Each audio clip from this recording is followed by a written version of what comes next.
एक गांव में एक पंडित जी थे। उनका नाम हरभजन था। वे प्रारब्ध के कारण कुष्ठ रोग से ग्रस्त हो गए थे।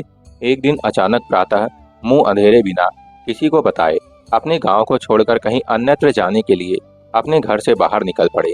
इस तरह उनके जाने की जानकारी किसी को भी ना हो पाई।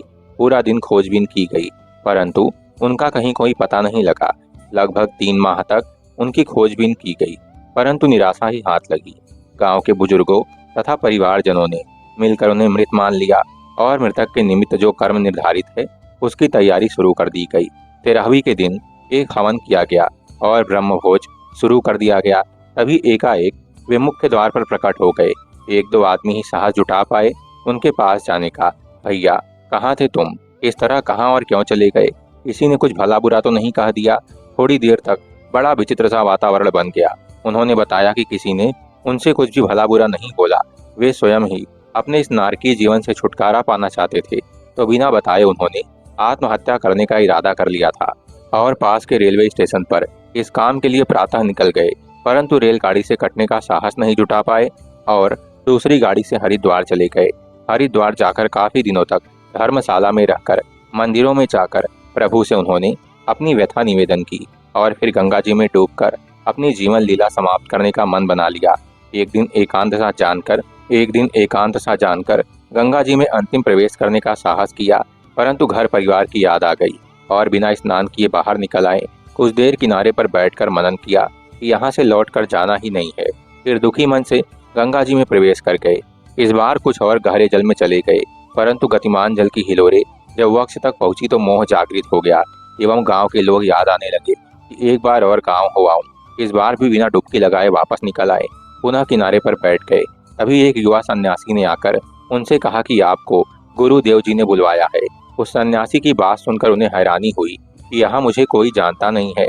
आश्चर्यचकित होकर वह बिना कुछ बोले सन्यासी के पीछे पीछे चल पड़े।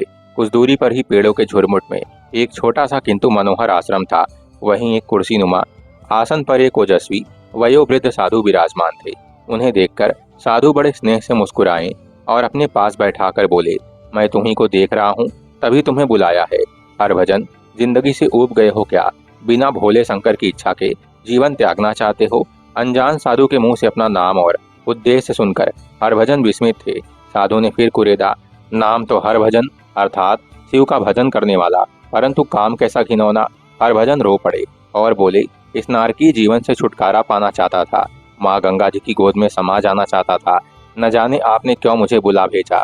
साधु फिर बोले, पिछले जन्मों के कर्मों को अब तक इस रूप में भोग रहे हो और आत्महत्या जैसा घिनौना कर्म करके अगले जन्म के लिए भी बुरा कर रहे हो। नाना, ऐसा मत करना, प्रारब्ध तो भोगना ही पड़ता है। तुम्हारा जीवन अब बहुत अधिक शेष नहीं है। जब तक जीवन है भगवान शंकर जी का ध्यान करते रहो, उन्हीं का नाम जपते रहो, तो शीघ्र ही तुम्हें इस जन्म से छुटकारा मिल जाएगा। उन्होंने फिर आगे बताया कि साधु के शब्दों का मुझ पर न जाने कैसा जादू हुआ कि मैंने अपने घर लौटने का मन बना लिया। कुछ दिन उसी आश्रम में रहने के बाद उन साधु की चरण वंदना एवं स्वीकृति के बाद मैं अपने घर की ओर चला आया। अपनी 13वीं के बारे में जब उन्होंने जाना तो विचलित नहीं हुए। सभी लोगों को आश्वस्त किया कि उन्हें किसी से भी किसी प्रकार की कोई शिकायत नहीं है और वह भगवान शिव जी की यथाशक्ति आराधना में लग गए। उनके रोग में कुछ सुधार भी लोगों ने देखा और इस घटना के लगभग 2 माह बाद उन्होंने अपना शरीर त्याग दिया। धन्य है वह अनजाना साधु और धन्य है भगवान शिव जी की भक्ति। बोलिए हर हर महादेव। हरे कृष्ण।